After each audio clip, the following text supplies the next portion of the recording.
भारत में स्थित एक ऐसी गुफा जिसके बारे में बहुत ही कम लोगों को पता है। जी हाँ, मैं बात कर रहा हूँ रामायण काल की बाली की गुफा के बारे में। वैज्ञानिक बाली की गुफा में घुसे तो अंदर जो नज़ारा देखा उनके भी होश उड़ गए। ऋषिमुख पर्वत पर स्थित सुग्रीव की गुफा के बारे में तो हर कोई जानता है, परंतु बाली की गुफा के बारे में हर कोई अनजान है, जो अपने अंदर ही कई राज समेटे हुए हैं। इसका पता जब वैज्ञानिकों को चला तो वे भी इसके अंदर गए और उन्हें कुछ ऐसे प्रमाण मिले जिससे ये साबित हो गया कि ये गुफा सचमुच में बाली की गुफा है।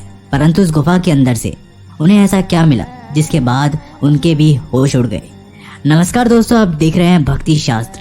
एक बार सच्चे दिल से कमेंट बॉक्स में जरूर लिखिएगा, हर हर महादेव। वानर राज बाली का शासन किष्किंधा नगरी में हुआ करता था। वो इतना बलशाली था कि उसने रावण को भी पराजित कर रखा था।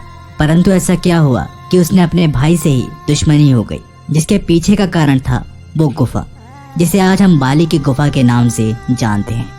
एक बार की बात है जब मायावी नाम के राक्षस ने बाली को युद्ध के लिए ललकारा। बाली उसके पीछे भागा और वो राक्षस भागते भागते एक गुफा के अंदर जा पहुंचा। बाली ने उस गुफा के द्वार पर सुग्रीव को खड़ा किया और उस राक्षस का वध करने के लिए उस गुफा के अंदर चला गया। तकरीबन 1 साल बीत चुका था और बाली इस गुफा के अंदर से नहीं लौटा था। सुग्रीव को बहुत चिंता सता रही थी, परंतु उसने देखा कि गुफा के अंदर से तो खून बाहर आ रहा है। उसे लगा कि बाली की युद्ध में मृत्यु हो गई है, इसलिए उसने एक बहुत बड़ा पत्थर लिया और उस गुफा के मुख पर लगा दिया। परंतु वो सच से अनजान था। दरअसल वो गुफा इतनी लंबी थी कि उस राक्षस को ढूंढने में बाली को 1 साल लग गया और 1 साल बाद उसने उस मायावी राक्षस का वध कर दिया। परंतु जब वो उस गुफा के द्वार पर पहुंचा तो एक बहुत बड़ा पत्थर देखकर उसे भी हैरानी हुई। उसने मन ही मन सोचा कि शायद सुग्रीव मेरा शासन हड़पना चाहता है। उसने जैसे तैसे वो पत्थर हटाया और वापस अपनी नगरी में पहुंचकर सुग्रीव को धक्का मारकर अपनी नगरी से बाहर निकाल दिया। जिसके बाद सुग्रीव अन्य वानरों के साथ ऋषिमुख पर्वत पर रहने लगे। जिसके बाद ऋषिमुख पर्वत सुग्रीव की गुफा के बारे में तो हर कोई जानता है, परंतु बाली की गुफा से हर कोई अनजान है।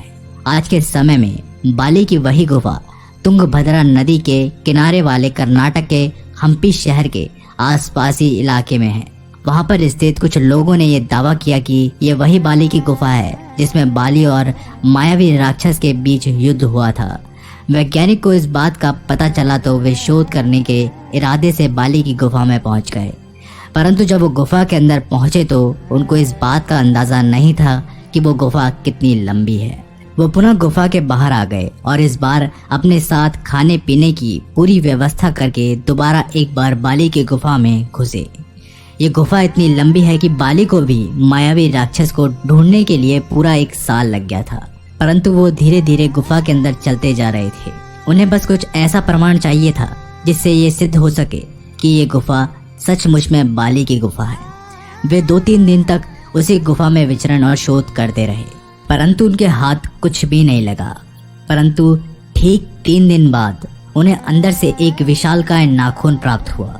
वो नाखून कोई सामान्य नाखून नहीं था और ना ही किसी जानवर का नाखून था।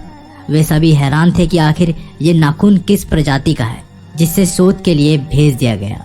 जब वैज्ञानिक उस गुफा के और अंदर पहुंचे तो वहां पर उन्होंने जो देखा उन सभी के होश उड़ गए।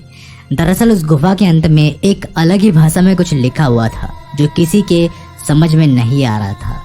परंतु वैज्ञानिकों ने इस पर शोध किया तो उन्हें पता चला कि ये लिखावट तकरीबन 5 से 6 हजार साल पुरानी है।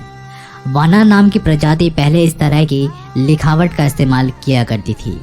वानर बंदरों से अलग हुआ करते थे। उनका शरीर मानव की तरह होता था, परंतु मुख बंदर की तरह। उनकी पूंछ भी होती थी और वो काफी हष्टपुष्ट पहलवान की तरह होते थे। जब वो नाखून अच्छी तरह से शोध किया गया तो ये पाया गया कि वो किसी आम इंसान का नाखून हो ही नहीं सकता, ना वो किसी जानवर का नाखून है, क्योंकि मायावी राक्षस और बाली के बीच उस गुफा में युद्ध हुआ था। तो ये प्रमाण दिए गए कि ये जरूर उस मायावी राक्षस का ही नाखून है। जिसके बाद वैज्ञानिकों ने भी इस बात पर मोहर लगा दी कि ये गुफा सचमुच में बाली की गुफा है, जो आज के समय में तुंगभद्रा नदी वाले कर्नाटक के हम्पी शहर के जंगली इलाकों में मौजूद है। इस घटना को लेकर आपके क्या विचार हैं, हमें कमेंट करके जरूर बताइएगा। अगर वीडियो पसंद आए तो लाइक, शेयर और चैनल को सब्सक्राइब करके बेल आइकन